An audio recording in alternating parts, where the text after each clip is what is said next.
하나님의 말씀은 마가복음 9장 7절입니다. 마침 구름이 와서 그들을 덮으며 구름 속에서 소리가 나되 이는데 사랑하는 아들이니 너희는 그의 말을 들으라 하는지라. 아멘. 하나님은 하나님의 아들을 소개하실 수 있는 유일하신 분이십니다.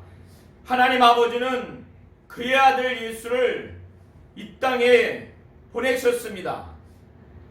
예수께서 요한복음 17장 3절을 통해서 영생은 유일하신 참 하나님과 그가 보내신 자 예수 그리스도를 아는 것이다 라고 말씀을 하셨습니다. 우리가 영원히 살 수 있는 영원한 생명을 얻으려면 하나님이 유일하시다고 하는 것과 이렇게 유일하신 참 하나님과 그가 보내신 그의 아들 예수를 알아야만이 영원한 생명, 영생을 얻을 수가 있는 것입니다.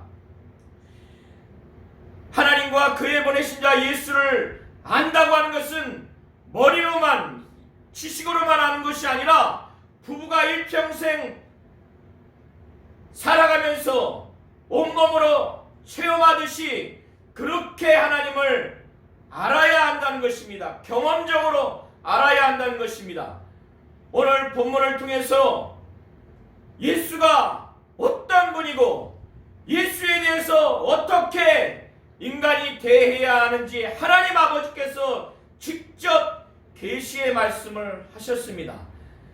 베드로, 야고보, 요한을 향해서 하나님 아버지는 예수를 말씀하시기를 저는 내 사랑하는 아들이요 내 기뻐하는 자라.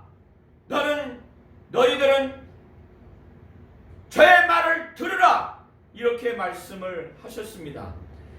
예수께서는 베드로의 고백, 곧 주는 그리스도시요 살아계신 하나님의 아들이니이다.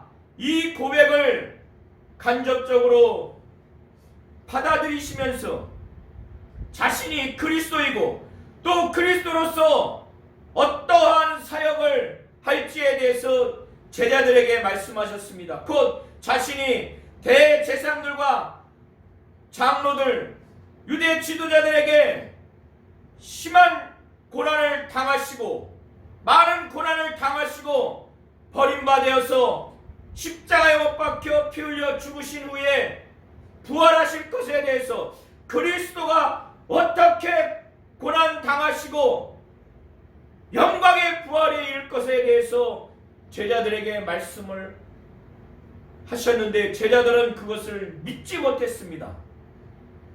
그래서 예수는 베드로에게 꾸지람을 당하는 그런 어처구니 없는 행태를 겪으셔야 됐고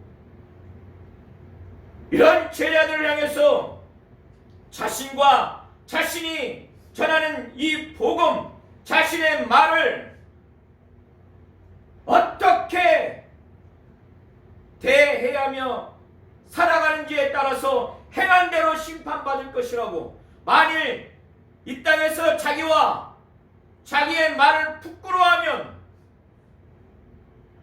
나중에 예수께서 재림할 때 아버지의 영광으로 거룩한 천사들과 함께 올 때에 그렇게 자기와 자기의 말을 부끄럽게 여기는 자는 예수께서 아버지의 영광으로 천사들과 함께 올 때에 부끄럽게 여길 것이라고 말씀을 하셨습니다. 그러나 반대로 자기와 또 복음을 위해서 자기의 말을 부끄럽게 여기지 아니하고 자기와 똑같이 고난을 당하며 살아가는 자에게는 영광의 그 보상이 있을 것을 염두에 두고 행한 대로 심판하신다라고 갚으실 것이라고 말씀을 하셨습니다. 예수께서는 자신이 그리스도이고 그리스도가 어떠한 사역을 하는지, 고난당하고 십자가에 못 박혀 피 흘려 죽으시고 부활하실 것에 대해서 말씀을 하신 다음에 제자들도 자기와 같은 삶을 살기를 바라는 마음으로 자기를 따르기를 바랬습니다. 그래서 이렇게 자기를 쫓는 그러한 삶을 사는데 어떠한 삶을 살아야 하는지에 대해서 말씀하셨습니다. 그것은 자기를 날마다 부인하고 십자가를 지고 주님을 쫓는 삶을 살기를 바라신 것입니다. 그 중에 제자들 중에 일부는 예수께서 왕의 권한을 가지고 임하는 것을 볼 자들도 있을 것이다. 하나님의 나라가 임하는 것, 하나님의 나라가 권능으로 임하는 것을 볼 자들도 있을 것이라고 이 말씀을 하셨습니다. 하신 후에 누가복음에는 8일이라고 나와 있고 마가복음과 마태복음에는 엿새 후라고 표현이 되어 있습니다. 예수께서는 이제 이 제자들에게, 그 중에서 특별히 베드로, 야고보, 요한을 산 위로 데리고 올라가셔서 예수 자신이 메시아 곧 그리스도인과 또 예수 자신이 메시아 곧 그리스도로서의 그 고난과 십자가에 못 박혀 피 흘려 죽으신 다음에 부활하실 그리스도라고 하는 것, 그래서 예수의 신분과 예수의 그 사역의 그 의미, 그것을 이해하고 믿을 수 있도록, 그리고 예수가 하나님 아들이며 그 예수가 하나님의 영광을 공유할 수 있는 신적인 본성이 있는, 속성이 있는 분이라는 것을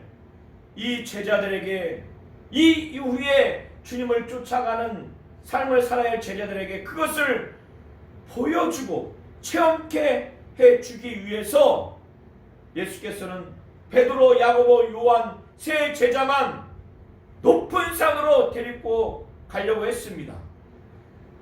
예수는 기도하러 제자들을 데리고 산으로 올라가셨습니다. 그런 다음에 산 위에서 기도하시는 중에 예수는 그의 용모가 변화됐습니다.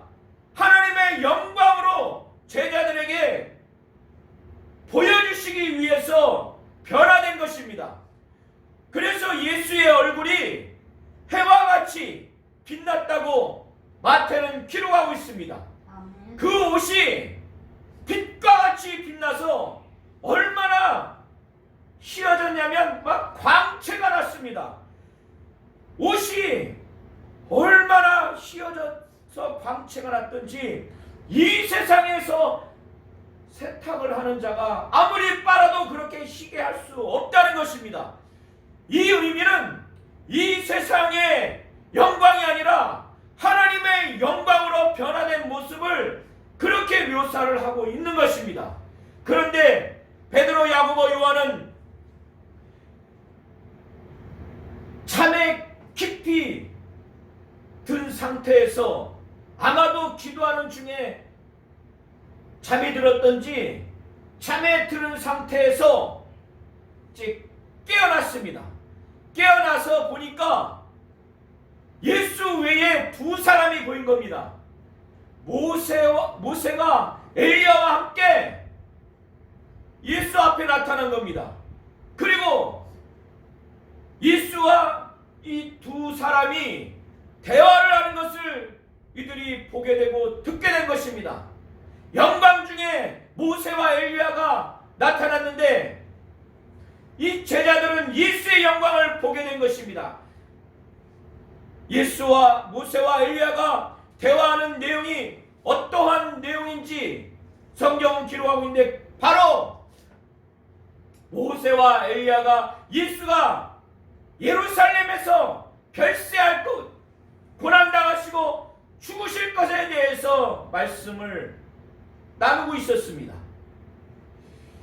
이 산에서 모세와 엘리야는 바로 신명기 18장 15절을 통해서 모세는 예언하기를 자기와 같은 선지자가 나타날 것이다. 그러니 너희는 그의 말을 들으라. 이 말씀을 예언했습니다. 엘리야는 말라기 선지자는 말라기 4장 5절을 통해서 말세 곧 여호와의 크고 두려운 날이 이르기 전에 내 선지자 엘리야를 너희에게 보내리니, 이렇게 말라기 선지자가 예언한 것처럼 엘리야가 메시아가 오기 전에 그가 나타날 존재로 말라기 선지자는 예언한 것입니다. 그래서 모세와 엘리야가 이상 중에 제자들에게 보여진 것은 이 예수가 메시아로서 그리스도라고 하는 것, 하나님의 아들이라고 하는 것, 아들로서 메시아 그리스도라고 하는 것을 예언하고 또 그것을 증명하기 위한 존재로서 아마 보여졌을 것입니다. 모세는 예수가 메시아 그리스도라고 하는 것을 예언한 자요, 엘리야는 그리스도가 오기 전에 미리 나타나서 사역을 하는 존재로서 바로 그러한 존재이기 때문에 아마 두 사람이 제자들에게 보여졌을 것이고, 하나님은 그렇게 보여지지 않았나, 이렇게 여기시면 좋을 것 같습니다. 그런 이 베드로가 예수의 평소의 모습이 아니라 하나님의 영광을 공유한 예수의 영광을 보게 됐고, 이스라엘 민족에 있어서 율법을 대표하는 모세, 선지자를 대표하는 엘리야를 보았으니 얼마나 영적으로 기쁨이 가득했겠습니까? 얼마나 황홀했겠습니까? 아멘. 그런 상태에서 베드로는 한편에서 예수의 영광, 하나님의 영광을 보았기 때문에 죄가 많은 인간은 두려운 것입니다. 무서운 것입니다. 그래서 한편에서는 영적인 그 만족감이 대단히 많아서 황홀한 상태에 있으면서도 한편에서는 인간이 하나님의 영광, 예수의 영광을 보았기 때문에 두려움이 엄습한 것입니다. 그래서 베드로는 너무나 두려운 나머지 무슨 대답을 해야 될지, 무슨 말을 해야 될지 모르는 상태에서 그는 만족감이 있었기 때문에 이런 상태를 고수해야 되겠다, 이 산 위에 그냥 머물러 있어야겠다, 이런 생각을 해서인지 예수께 주님이 원하시면 우리가 정말 마음이 좋으니 초막셋을 짓겠습니다. 하나는 예수를 위해서, 하나는 모세를 위하여, 하나는 엘리야를 위해서 짓겠습니다. 이렇게 말한 것은 너무나 두려워서 무슨 말을 할지 몰라서 얘기하게 된 거예요. 그리고 자기들이 이 말을 한 것도 무슨 말을 하는지도 알지 못하고 말한 겁니다. 마가복음 9장 2절부터 29절의 내용은 마태복음 17장 1절부터 20절에, 또 누가복음 9장 28절부터 43절에도 기록된 내용입니다. 베드로가 이 말을 하고 난 다음에 구름이 이 세 제자와 또 그 가운데 있는 가운데 구름이 밀려 들어왔습니다. 이 베드로와 야고보와 요한은 이 구름 가운데서 하나님 아버지가 하늘로부터 하시는 말씀을 듣게 된 것입니다. 그것이 오늘 본문에 읽었던 예수를 향해서 제자들에게 이는 내 사랑하는 아들이요 내 기뻐하는 자라, 너희는 저의 말을 들으라, 이 하나님 아버지의 명령이 그들을 향해서 전달되어진 것입니다. 이 베드로와 야고보와 요한 또 이 12 제자들은 산에 오르기 전에 예수가 그리스도라고 하는 것과 그리스도로서 고난당하고 십자가에 못 박혀 피 흘려 죽으시고 부활하실 것이라고 하는 이 말씀을 제대로 믿지 못했어요. 그리고 예수가 자기를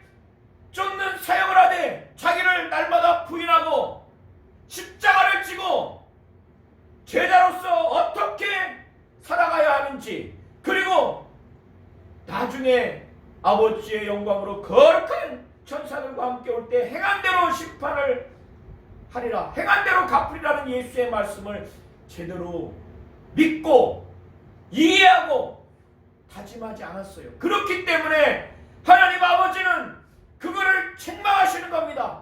예수가 그리스도라고 하는 것, 이스라엘 민족이 군사적이고 정치적인 메시아로 여겼던 그것과 동일하게 제자들도 생각하고 있기 때문에 예수의 신분, 예수가 그리스도라고 하는 것, 그리고 그리스도로서 고난당하고 죽으시고 부활하시는 그리스도의 사역을 예수가 말씀하셨기 때문에 그것을 들으라고 하는 거예요. 그래서 하나님 아버지는 제자들에게 예수의 신분, 바로 하나님의 아들이라고 하는 것, 그러기에 저의 말을 들으라고 제자들에게 말씀을 하시는 겁니다. 이 하나님 아버지의 말씀을 친히 들었으니 이 세 제자가 얼마나 두려웠겠습니까? 두려워서 벌벌벌 떨고 있는 상황에서 마태는 기록하기를 예수께서 그들을 향해서 두려워하지 말라고. 그런 다음에 그 세 제자가 눈뜨고 살펴봤더니 모세와 엘리야는 없고 유일하게 예수만 보게 된 것입니다. 이들이 한동안 이 광경을 아무에게도 말하지 못했습니다. 그런 다음에 예수께서 그 이튿날, 누가복음에는 누가가 그 이튿날 산 위에서 내려왔다라고 기록하고 있습니다.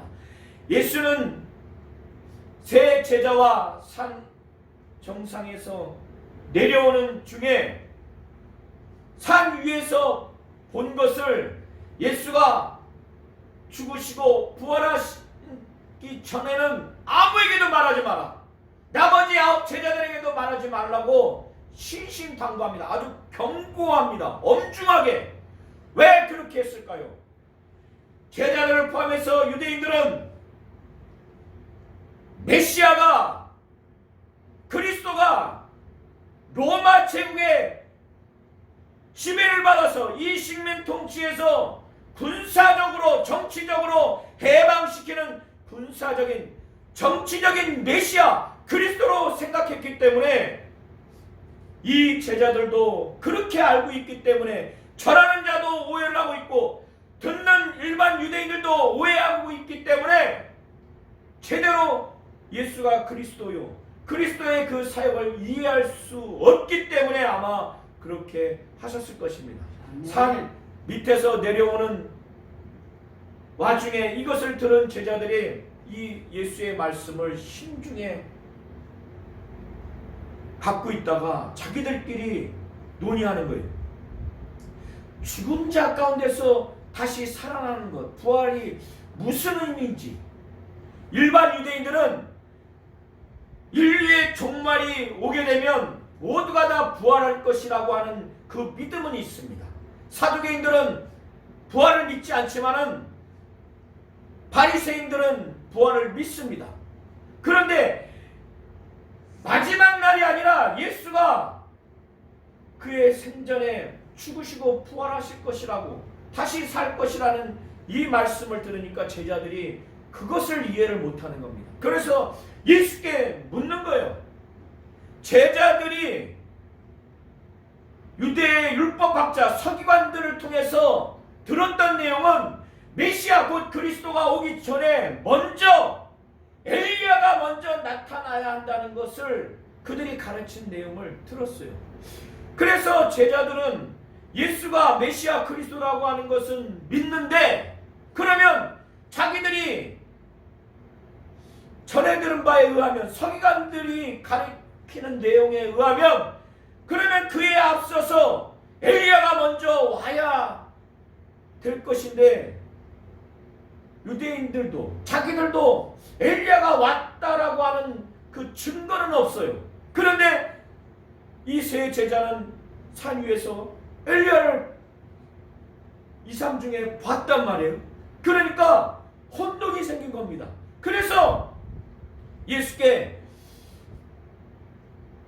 그러면 서기관들이 엘리야가 먼저 와야 하리라 이런 말을 했습니다. 이런 말을 했는데 이게 어떻게 된 것입니까? 이런 의미에서 서기관들이 엘리야가 먼저 와야 하리라 하나이까? 그때 예수께서는 서기관들의 말을 인정합니다. 엘리야가 과연 먼저 와서 모든 것을 회복하게 될 것이다. 그러나 엘리야가 모든 것을 완벽하게 회복하지는 않는다. 그런 차원에서 만일 그렇다면 어찌 인자에 대하여 예수에 대하여 그리스도에 대하여 그리스도인 예수에 대하여 기록하기를 많은 고난을 받고 멸시를 당하리라 하였느냐. 그러니까 메시아인 그리스도인 예수가 오기 전에 엘리야가 먼저 올 것이다. 그리고 회복을 할 것이다. 그러나 그 회복하는 것이 예수가 메시아 그리스도로서 와서 사역하기까지 그의 첩경을 예비하는 존재로서 많은 사람들을 그리스도에게 인도하기 위한 차원에서 죄를 깨닫게 하고 그래서 예수 앞에 가도록 하는 그런 차원에서의 회복이지 그리스도의 사역으로서의 회복이 아니라는 차원에서 예수께서 말씀을 하시는 겁니다. 그리고 제자들에게 엘리야가 왔는데 기록한 바와 같이 엘리야에 대해서 예언한 바와 같이 사람들이 함부로 대우했다는 거예요. 그것은 침례 요한을 두고 예수께서 말씀하시는 겁니다. 헤롯 안티바스가 침례 요한을 옥에 가두고 죽인 것에 대해서 말씀하시는 겁니다. 이 말씀을 제자들이 나중에는 깨닫게 됩니다. 아, 침례 요한에 대해서 말씀을 하시는구나. 그런 다음에 예수께서는 베드로, 야고보, 요한과 산 위에서 내려오신 다음에 산 밑에서 믿음이 없는 세대들을 보게 됐습니다. 저와 우리 모든 성도님들은 예수가 그리스도라고 하는 것, 하나님의 아들이라고 하는 것, 예수가 메시아 그리스도라고 하는 것과 그리스도로서 인류의 죄를 담당하시기 위해서 고난당하시고 십자가에 못 박혀 피 흘려 죽으시고 부활하신 것을 확실히 믿으시기 바랍니다. 아멘. 하나님 아버지가 예수를 내 사랑하는 자요 내 기뻐하는 자라 나의 아들이라고 하나님 아버지가 직접 계시하셨습니다. 이걸 믿으시기 바랍니다. 아멘. 그리고 예수의 말을 들으라고 제자들에게 말씀하셨고 우리에게도 말씀하시는 겁니다. 예수의 말씀을 잘 들으시기 바랍니다. 아멘. 그래야 우리에게 구원이 있고 영생이 있는 것입니다. 산 위에서 세 제자도 예수의 신분, 하나님의 아들로서 그리스도요 메시아라고 하는 것을 제대로 믿지 못했어요. 예수가 그리스도라고 하는 그 사역을 곧 고난받고 죽으시고 부활하실 것이라고 하는 그리스도의 사역을 제대로 믿지 못했어요. 산 위에서도 세 제자가 온전한 믿음을 갖지 못한 상태에서 내려오게 된 겁니다. 하나님 아버지가 주 예수가 얼마나 답답했겠어요. 그런데 산 밑에서 나머지 9 제자들도 믿음이 없어요. 믿음이 없는 모습을 보이게 된 겁니다. 예수는 얼마나 답답했겠어요.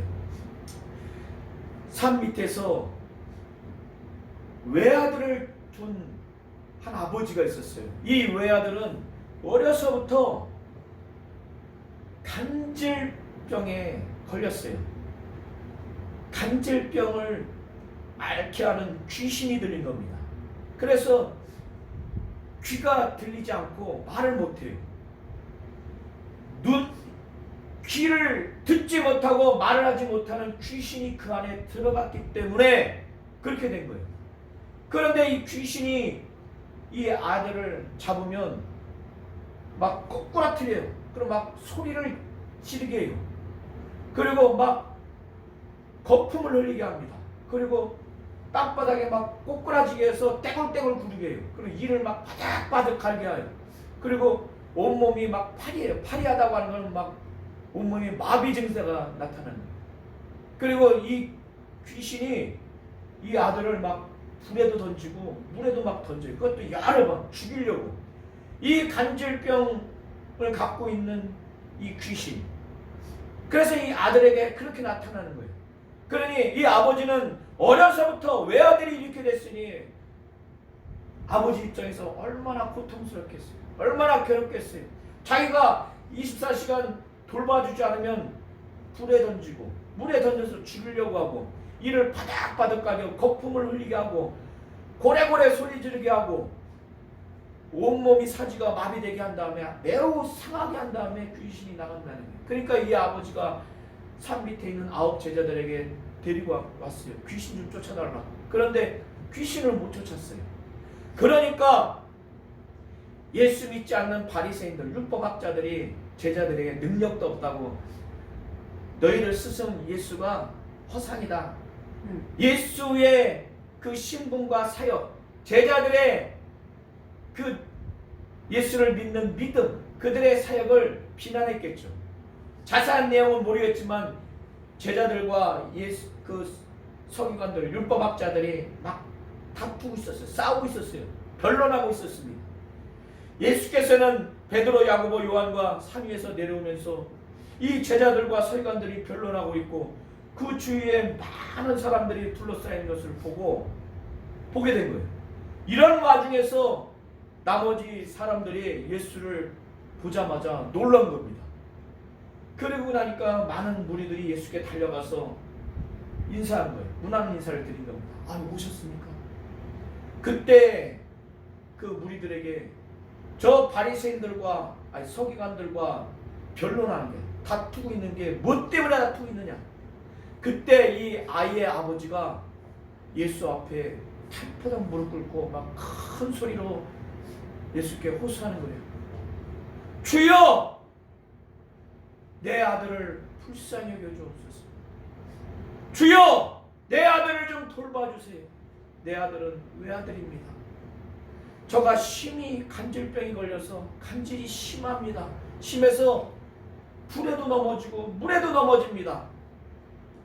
저가 귀신이 잡으면 저를 꼬꾸라뜨리고 큰 소리로 막 고래고래 소리 지르게 만들고 그리고 입에 거품을 흘리고 이를 바닥바닥 갈게 하고 매우 귀신이 이 내 아들을 심하게 상처를 준 다음에 겨우 나갑니다.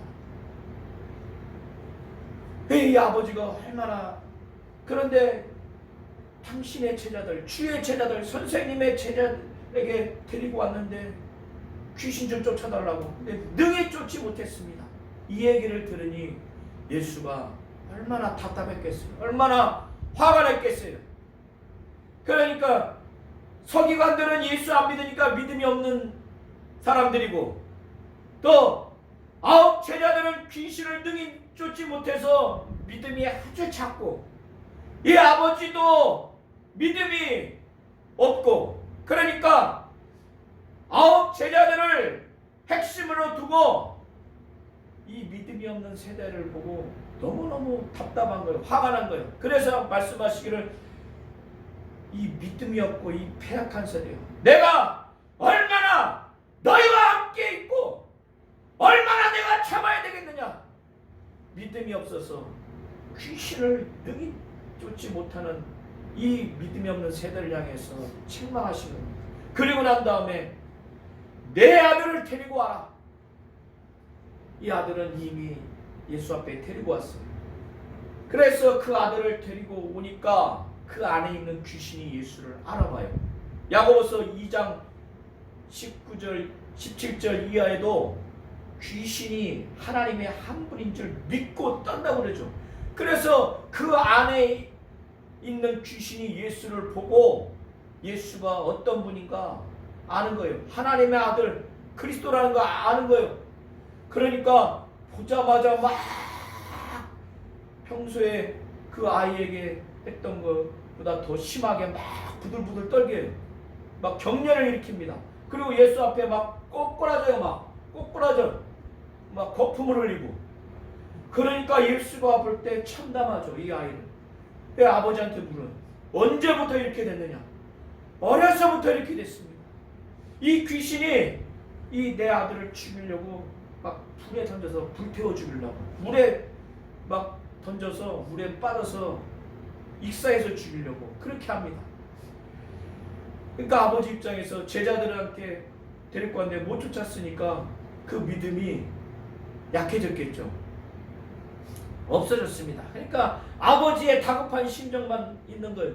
그러니까 예수 앞에 주여 내 아들을 좀 어떻게 할 수만 있으면 지금 내 아들이 이를 바닥바닥 걸고 있고 이 거품 부르고 있고 막 떼굴떼굴 예수님 앞에 있으니 이 아들을 좀 어떻게 좀 할 수만 있으면 예수님 제자들은 못했으니까 예수님은 할 수만 있으면 좀 어떻게 좀 해주십시오 하니까 예수님이 답답한 거예요. 나를 두고 할 수만 있으면 그러니까 내가 할 수 있다고 믿지를 못하는 거예요. 그러니까 이 아버지를 향해서 이 아버지의 믿음 없는 걸 책망하는 거예요. 할 수 있거든이 무슨 말이냐? 내가 할 수 있다고 확실히 믿어야 되는데 할 수 있거든이 무슨 말이야? 믿는 자에게는 능치 못할 일이 없다. 능히 하지 못할 일이 없다. 나는 네가 믿는다면 내가 이것을 능히 할 수 있다고 내가 믿는다면 네가 그렇게 믿는 자라면 나는 능히 믿는 자에게는 능히 할 수 있다. 이 아버지의 믿음을 요구하는 거예요. 믿음 없음을 책망하는 거예요. 그때 이 아버지는 알아들었어요. 주여 내가 믿습니다. 내가 믿겠다고 아주 표명하는 거예요. 주여 내가 믿나이다. 나의 믿음 없는 것을 도와주소서. 자기의 불신앙을 예수님 좀 어떻게든지 도와주소서. 내가 믿고자 작정하니 내가 믿습니다. 나의 믿음 없는 것을 좀 도와달라고. 이때 이 아버지의 믿음의 상태는 아주 여린 믿음이에요. 그런데 예수는 그 다음에 이 아들의 안에 귀신을 막 꾸짖습니다.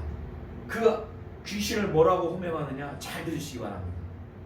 이 귀먹은 귀신아, 이 말 못하는 귀신아, 그 귀신이 귀먹고 못 듣고 말을 못한다는 거예요.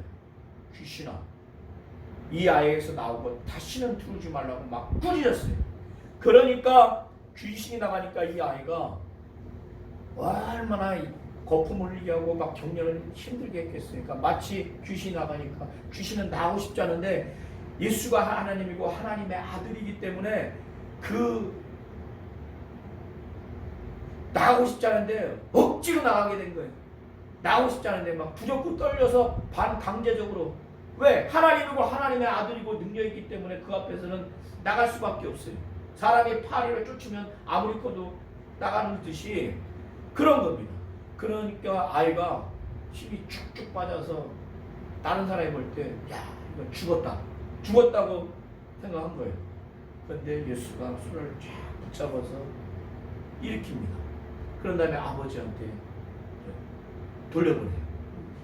그러고 난 다음에 예수와 제자들은 어느 집에 들어가서 이 나머지 9 제자들이 얼마나 아주